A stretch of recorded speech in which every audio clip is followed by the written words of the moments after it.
If you haven't met me before, I am Kelly Utroska, the owner of Romantications Travel, and I'm located right here in Dublin. And I am passionate about helping people create stress-free vacations and lifelong memories through travel. But I'm not flying solo today. I have my husband, and he's my favorite travel partner, Robert. You want to say hi, Robert? Hello, all. Hey. And then I have the wonderful Katie Knight. Katie and I collaborate closely to make sure our guests get an absolute beautiful experience. You want to say hi, Katie? Hey, my name is Katie Knight. Nice to meet all of you. And so between the three of us, we've got a wealth of knowledge to share, and we're glad to take all your questions and try to answer those questions for you today. So today we're talking all about cruising. We're going to dive into how to pack like a pro, and we want to help take the stress out of travel planning because we want you to be able to just go and enjoy. But before we dive in, let's talk about, there's so many people that are different in their, in this, where they're at with cruising. So let's see what we have today. We're going to launch a quick little poll. And I want you to tell us if you've ever cruised before, or if it's been a while, or if you're a newbie, if you've cruised many times. Let's just launch in this poll and see where everybody is. So just take a minute to answer that for us.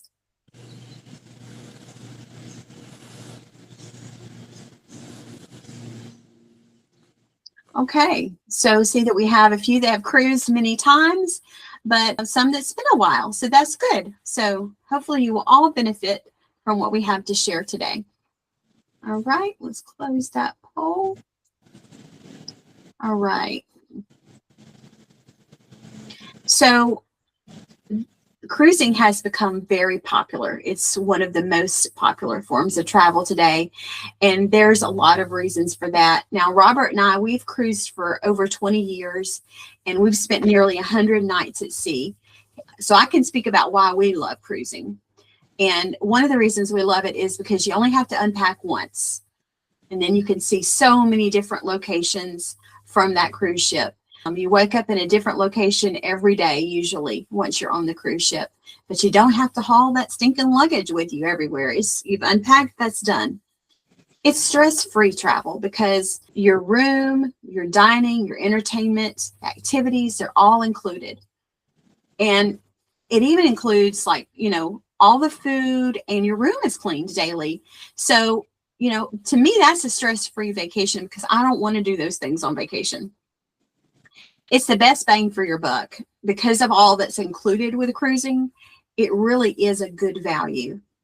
And there's peace of mind because everybody today is concerned with safety in travel. And this cruise line industries, they've done a lot to make sure everyone stays safe on board. So that giant cruise ship, it can seem intimidating, and the packing can seem intimidating. There's new language to learn when it comes to cruising, but that's what we're here for, is to help you make sense of all that and translate all of that into where you can understand it. So let's get started. So I'm going to share my screen. And there we go. All right, should be coming up here. Okay, can everybody see that? Yep, see some thumbs up? Good, okay. So everything you need to know about cruising series, and today we're talking about how to pack and unpack like a pro. All right. So first thing to know is the golden rule of packing. So the golden rule of packing is lay out everything you've intended to pack, you think you're going to need, and then put half of it back. Because most cruisers pack 50% too much. So seriously, just pack your essentials. And plan on wearing everything twice, because no one's going to remember you wore that blouse before, or those pair of pants before, or those shorts before. Plan on wearing everything twice, but maybe your undies. Maybe you want to bring a pair of undies for every day. But really, literally, everything else can be worn more than once. You mix and match, and that just really cuts down on what you're packing. Breathable fabrics are a good way to go. They're easy to layer, they're comfortable, and they're flowy. And, you know, in the Caribbean, it's going to be warm if you're cruising to the Caribbean. The layering hack with those layers, it takes up less space because they're thinner fabrics. So that's going to help you. And then think versatility when you're packing. So what's going to mix and match? What's going to help me in several different scenarios of where I may be at the pool, or maybe I'm going to go into the buffet? What's going to work for both of those? I think using Ziplocs is a great hack because you can pack so many things in Ziplocs and then they compress down and don't take up much space. So pro tip along with that is pack things in shrink wrap bags. So you can get those compressible bags from Walmart or Amazon. So once you've got it down to that 50% that your absolute essentials you need, pack them in there and compress it, and you'll be able to fit so much more stuff. 2 to 3 times usually more clothes can fit in that same space. Then also in that bag, roll it. So my husband is an excellent packer, and he is really good at compressing his giant clothes because his clothes are giant compared to mine. But he is really good at compressing his into a roll, and then we can put him in that bag and compress it. And you'd be amazed at what we can fit in one suitcase. Another pro tip, don't forget to put your cruise specific luggage tags on your luggage. So each cruise line will have a luggage tag, and it will be with your packet of information. You can ask your travel advisor if you haven't gotten that yet from the cruise line. They'll be happy to send it to you. But that is going to save you so much time at the port, and it's going to make sure you do not lose your luggage. Day one strategy. So once you get to the port, you're going to leave that big package of luggage that you've compressed everything that's essential down into. You're going to leave that at the port with the porters. And please pay the porters. Please tip them because they work hard, and they're the ones that's going to make sure you get your luggage to your room. So we had recently someone said, no, I'm not going to tip them. Like, dude, just give them $1 or $2. It doesn't take much, but that makes them care about your luggage, and you want them to care. So another thing we recommend is carry on then a backpack. So you're going to check the big bag, but carry on a backpack with your essentials. That backpack needs to have your important documents, your IDs, your boarding pass, your insurance, all that kind of stuff. A health kit. It might have your important medications that you have to take every day, some OTCs for pain, anti-nausea, Band-Aids, you know, the things that your family needs. The ship will have a lot of those things, but they're going to be really expensive. So you'll save a lot of money if you bring those things on with you. Pool gear. You're probably going to want to get in the pool on as soon as you can. Maybe you're going to grab a quick bite and then go get in the pool. So in your carry-on bag, have your sunglasses, if you don't have them on your head, your swimwear, sunscreen, and a change of clothes. The change of clothes is because that big bag that you left with the porter, it might take several hours to get. So if you want to change before going to dinner, you might want to carry that on with you. Here's a pro tip. This extra bag that we're talking about, it can be very useful when going off the ship to your excursions. You can drop some essentials in there, like a water bottle, or, you know, if you pick up some things that you want to bring home, you can put them in your carry-on bag. And then don't forget your electronics. I always am terrified I'm going to forget my chargers. They're so important. So put those in your carry-on bag so that you've got those as soon as you need them. A Stay Fresh kit. Now this can go in this carry-on bag as well, but these are some things that are just really important that I've found useful to have when cruising. So wet wipes and hand sanitizer. These are going to help you stay clean and healthy. This is a pro tip. Keep well on cruises, and I know you've probably heard norovirus and all these things. The key to staying well is wash your hands every chance you get, especially before eating, and use hand sanitizer often. We have never got norovirus or been sick on board, but we are pretty serious about doing those things. So they will, if you do it, it will keep you well. A light wrap or maybe a little thin cardigan is really good, because even in summer in the Caribbean, the dining rooms can get cold, or it can get a little chilly with the breeze on the deck. Mhm. A stain remover pen, especially if you have kids, that's a lifesaver. But I'm kind of messy sometimes, and if I wear white, I'm guaranteed to get something on it. So I like to have that with me to keep that so I can wear it again. A mesh bag keeps your dirties separate, and that's really nice when you're packing everything else to go. You don't have to remember, okay, was that dirty or not dirty, especially when you get home and you're unpacking. A collapsible water bottle, you can order them from Amazon, and they're very inexpensive. They're about like $4. And if you're flying, I've heard people complain, well, my airline didn't give me anything to drink. Well, you can't carry water through TSA, but as soon as you get through your security check, you can take that collapsible water bottle and you can fill it, and you can have it with you on the plane. You can take it with you off on excursions. It's become very, very handy. And another pro tip is bring safety pins. They are so helpful. They can, for me, like if I lose a hem on my skirt or my pants, a lot of times, because I hate to sew, I'll use a safety pin and it's a lifesaver. Sleep essentials. For me, I'm a very light sleeper. So the sun will wake me up, noise will wake me up. So I carry earplugs and a noise machine. I try to make sure the curtains close really tight so that the light doesn't wake me up. So do what you got to do to get your rest, because you have a lot of things you want to do during the day, but you need to get your sleep too. And then my next pro tip is always carry these little small grocery bags. They're so helpful for maybe if something's wet, and you don't want to get everything else wet, you can put it in there, or just trash or whatever. They don't take up much space, but they're very handy. Now let's talk about what to wear. So there's certain cruise terms about that your cruise ship may say about this is recommended for here or there. So let's talk about some of those. So evening style and footwear. Evening wear.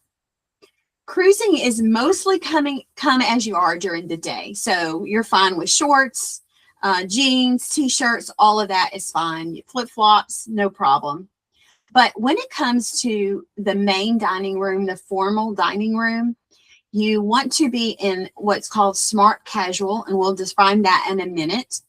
And then your cruise may have a formal night, or maybe you want to get those special photos with the family. So you might want to bring one formal outfit. Okay, here's my pet peeves of what not to wear. In the formal dining room, do not wear shorts at dinner, bathing attire, or PJs. If you want to do that, you can go to the buffet, or you can stay in your room and order room service. But it's really rude to wear those things into the formal dining. They put a lot of work into making sure the guests have a good time at the formal dining in the evening. And it's really just kind of it's rude to the other guests, and it's rude to the servers if we're not dressed appropriately. For shoes. Now, a lot of people have 10 or more pair of gym shoes. We don't really need to bring them all. One pair of sneakers or gym shoes is probably fine. One pair of dress shoes, especially if you're planning on dressing the formal night. And flip-flops or sandals will get you through just about everywhere. And then a pro tip, if you don't feel like dressing up for dinner, you can dress casually anytime in the buffet areas. So don't want to dress up? No problem. Just go to the buffet. And then just plan on versatility. Again, we've talked about this before, but just kind of like things that go together easily that you can rewear with a different slacks or different shorts. That's really going to save you room in your packing. Okay, now some of those codes that you may hear, or terms that you may hear about what to wear. So casual is that thing that's pretty much acceptable anywhere during the day. It's jeans and tees and polos for men. Women can also wear sundresses, capris, or jeans. Shorts are fine. Then smart casual, that's what we want to wear into the main dining room at night. That would be for men, collared shirts and slacks. For women, it's going to be slacks, skirts, blouses, and dresses. Sundresses are fine. And then evening chic would be if you would want to wear, the men would want to have blazers and nicer shoes. Women will think cocktail dresses and pantsuits. And then for that formal evening, I know we used to have our formal outfit that we wore pretty much on every cruise. Robert had a tuxedo that he wore, and I had a gown, and that was our cruise outfit for all formal, that we just wore that for any formal night. So if you enjoy that, by all means, get your little outfit and bring it, and it's fun.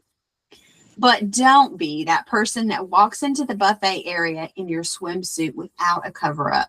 So that's another one of my pet peeves. It grosses me out. Men or women to come in there without a cover-up, it's just like wrong. You know, it only takes a few seconds to put a cover-up on and to bring with you. So please do that. It's very respectful to others.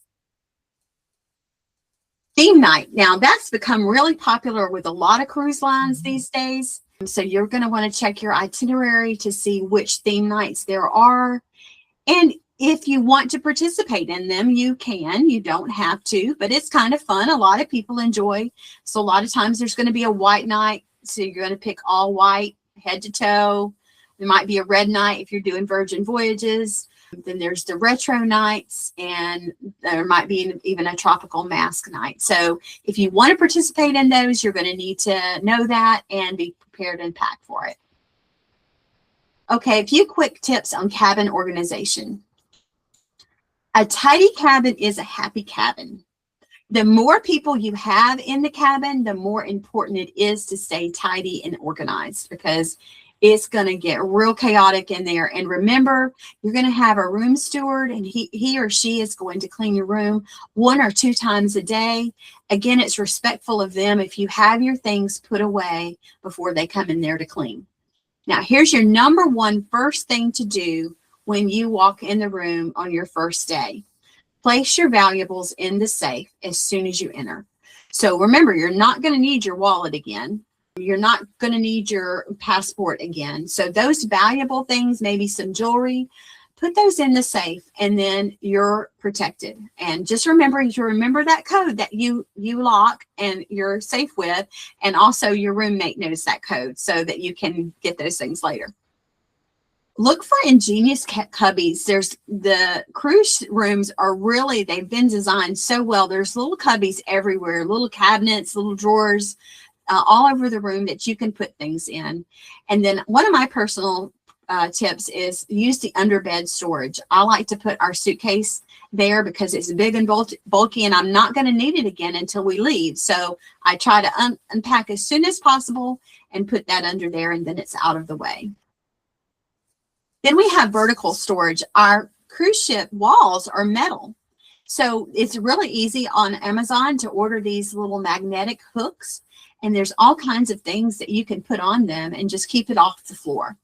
So you can hang your lanyards on there. You can put hats and caps, day bags and totes, etc.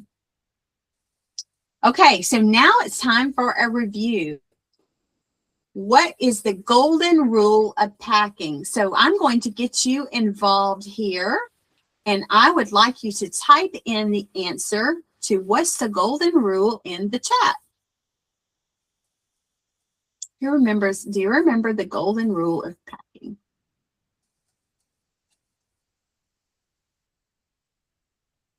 All right, Kelly? I didn't mean to do that, but it's to put back half of whatever it is you think you need. You got it, girl. That's it. Good job. Okay, number 2. What's the difference between casual and smart casual?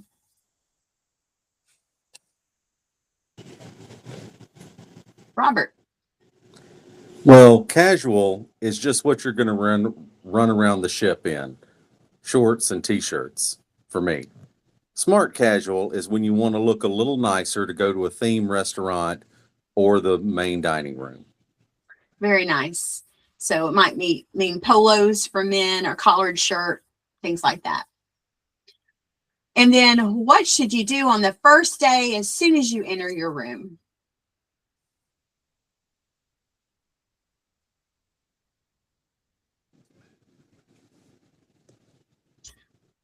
Well, I will answer that one. Oh, Robert, you want to answer it? Unpack your stuff and square away your room. Yes. And what do we do with those valuables? Put them in the safe. You got it. Awesome. Okay, so let's stay connected. Thank you so much for joining us today.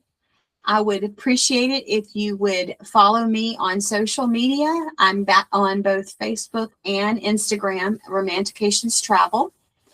And if you know someone that wants to travel soon, please refer them. I'd love to help them make their dreams come true.